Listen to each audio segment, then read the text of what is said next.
Pirmos 15 minučių rodė mums tokią lygią kovą šiandien ir kurioj vietoj subirėjo šiandien.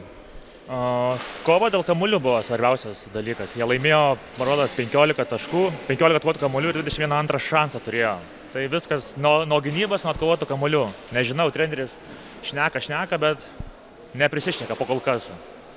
Tai atkovoti kamuoliai buvo pagrindinis dalykas, dėl ko jie vėl įsiveržė ten 20 taškų į priekį.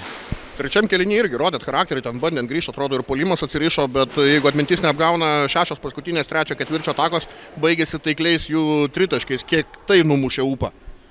Daug. Tai stengiasi, gynėsi, baudos aikštelę apginė ir kaip gauni 6 trajekus, sunku. Čia 18 taškų yra čia.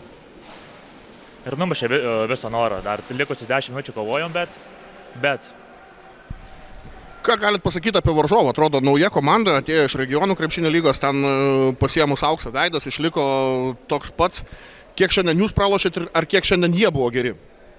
Mes pralošėm, jie buvo geri. Čia, aš pusę komandos pažįstu ten savi žmonės, visi draugai ten, malonumas jiems žaisti.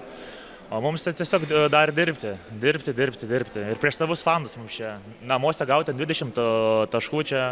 Pirmai save turim žiūrėti, pasakyti ačiū fanams ir kiekvieną savaitę vėl dirbti.